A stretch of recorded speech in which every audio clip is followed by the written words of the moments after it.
चाहिए यीशु के दरबार में, यीशु के दरबार में सर झुका कर जाइए, यीशु के दरबार में सर झुका कर जाइए, यीशु के दरबार में सर झुका कर जाइए, यीशु के दरबार में सर झुका कर जाइए, यीशु के दरबार में। देखिए, यीशु मसीह कहीं और जा रहे हैं, किसी और को चंगाई देनी है। तभी एक औरत जो 12 साल से बीमारी में थी, वो चुपके से ये सोचती है कि अगर मैं यीशु मसीह के कपड़ों को छू लूँगी तो मुझे चंगाई मिल जाएगी, मैं अपनी बीमारी से अच्छी हो जाऊँगी। वो औरत आती है, चुपके से कपड़ा छूती है और वाकई चंगी हो जाती है। यीशु मसीह जान जाते हैं कि मुझे किसी ने छुआ। वो कहते हैं, कौन है जिसने मुझे छुआ? वो औरत डरती और कांपती हुई आती है और कहती है, मैंने तुझे छुआ। यीशु मसीह बोलते हैं, जा, तेरे ईमान ने तुझे अच्छा कर दिया। अजीजों, वो औरत जिसकी बीमारी लाइलाज थी, वो उस बीमारी में अपना सारा रुपया गंवा चुकी थी, अब मुफ्त में चंगाई पाकर, अब मुफ्त में अच्छी होकर जब अपनी गांव में, अपनी गलियों में, अपनी बस्ती में गई होगी, उन हकीमों ने, उन तबीबों ने देखा होगा, लोगों ने देखा होगा, वो हैरत से पूछ रहे होंगे, अरे तू कैसे अच्छी हो गई, तुझे किसने अच्छा किया? वो यही नहीं कह रही होगी, वो यही कह रही होगी, यीशु के दरबार में सर झुका कर जाइए, यीशु के दरबार में सर झुका कर जाइए, यीशु के दरबार में सर झुका कर जाइए, यीशु के दरबार। एक बार एक और औरत ऐन ज़िना के वक्त पकड़ी गई। समाज के बड़े बड़े धर्म के ठेकेदारों ने उस पर तोहमत लगाई और यीशु मसीह की आजमाइश करने लगे और पूछने लगे, हे उस्ताद, हमारी शरीयत में लिखा है ऐसी औरत को तो पत्थरों से मारना चाहिए, बता हम क्या करें? यीशु मसीह ने कुछ नहीं कहा, बल्कि जमीन पर बैठकर लिखने लगे और कहा, तुम में से जो भी बेगुनाह हो वो पहला पत्थर मारे। एक एक करके सारे चले गए, किसी ने भी पत्थर नहीं मारा। यीशु मसीह अकेला रह गया। उसने औरत से कहा, किसी ने तुझे सजा नहीं दी, जा, मैं भी नहीं देता। वो औरत जब अपनी गलियों में गई होगी, अपने लोगों में गई होगी, अपने मोहल्ले में गई होगी, अपने अजीजों में गई होगी, वो लोगों से जब कह रही होगी, देखो मेरे गुनाह माफ हो गए, लोगों ने कहा होगा, तूने क्या करा, तू कैसे गई? उसने कहा, जाओ, तुम भी जाओ, लेकिन ऐसे। यीशु के दरबार में सर झुका कर जाइए, यीशु के दरबार में सर झुका कर जाइए, यीशु के दरबार। एक फरीसी के घर में दावत थी। यीशु मसीह बैठे हुए थे, उसके चेले बैठे हुए थे। अचानक एक औरत, जो एक गली की नहीं, एक कॉलोनी की नहीं, बल्कि पूरे शहर की बदनाम औरत थी, वो अंदर आई।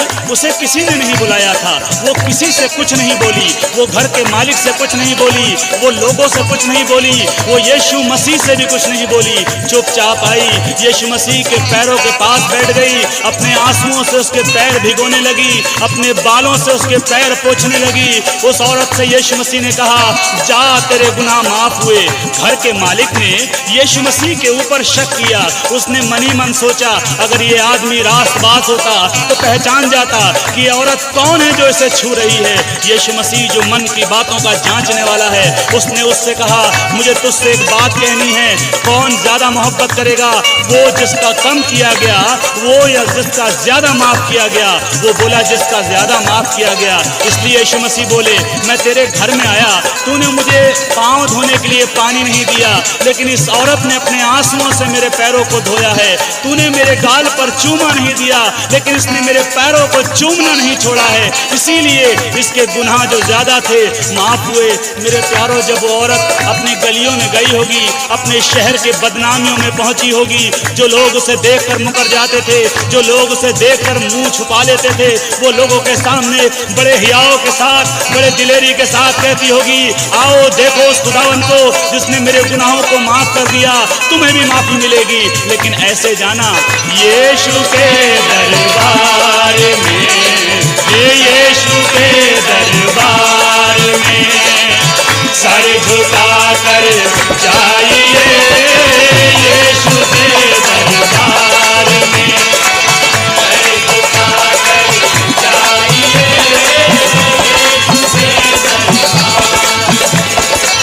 यीशु के दरबार में सर झुका कर जाइए, यीशु के दरबार में सर झुका कर जाइए।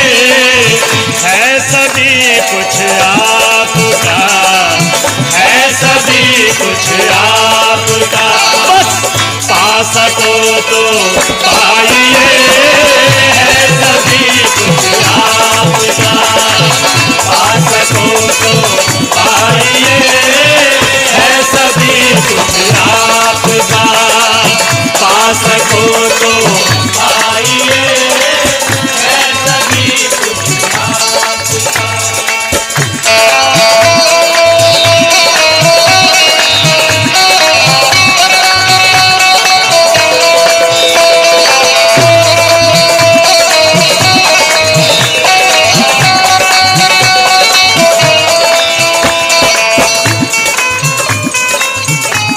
जीवन की रोटी के बारे में बहुत सुना होगा।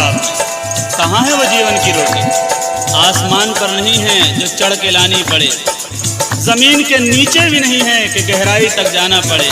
वो जीवन की रोटी जो मसीही हैं उनके घरों में तो है ही है, बल्कि समाज के और लोगों के घरों में भी वो जीवन की रोटी मुफ्त में दी जाती है। लेकिन मैंने और आपने उस जीवन की रोटी की कदर करना छोड़ दी है। इसीलिए मेरे और आपके बच्चे आज शाहरुख खान को तो जानते हैं कि वो कैसा है, लेकिन मेरे और आपके बच्चे ओबेद को नहीं जानते कि वो कौन था। मेरे और आपके बच्चे अजय देवगन को जानते हैं कि वो कैसा है, लेकिन मेरे और आपके बच्चे ईशे को नहीं जानते, अब शालोम को नहीं जानते, अरे किसी को भी नहीं जानते। मेरे और आपकी लड़कियां आज नाओमी को नहीं जानती, मेरी और आपकी लड़कियां आज ओरपा को नहीं जानती। वो श्रीदेवी को जानती हैं कि वो कौन है, कैसी है, कैसे जानेंगी? क्योंकि ये नाम तो बाइबल के अंदर है, और बाइबल जीवन की पुस्तक को मैंने और आपने पढ़ना ही छोड़ दिया। इसीलिए आज हमारे बच्चे उस कलाम को नहीं जानते और उनकी जिंदगियां बर्बादी की तरफ बढ़ रही हैं। आप बाइबल को सजाकर मत दिखालों पर रखो, आप बाइबल को सजाकर मत दिखालों पर रखो।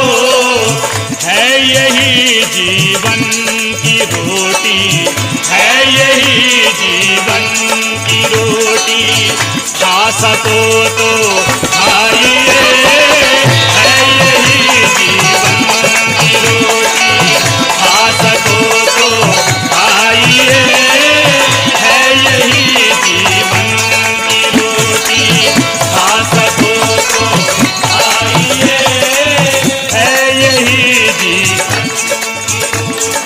बाइबल कहती है, और जो हुक्म मैं आज तुझको सुनाता हूँ वो तेरे मन में बनी रहे, तू इन्हें अपने बाल बच्चों को समझा कर सिखाया करना।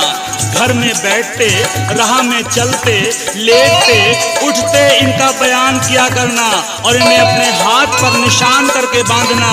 ये तेरी आंखों के बीच टीके का काम दें, और इन्हें अपने घर के भीतर की बाजुओं पर और चौखटों पर और दीवारों पर लिखना। अरे मेरे प्यारों, मैंने और आपने आज सब कुछ छोड़ दिया, इसीलिए आज वो बरकतें जो मेरे और आपके घरों में होनी चाहिए, नहीं मिलती। करिए, है यही जीवन की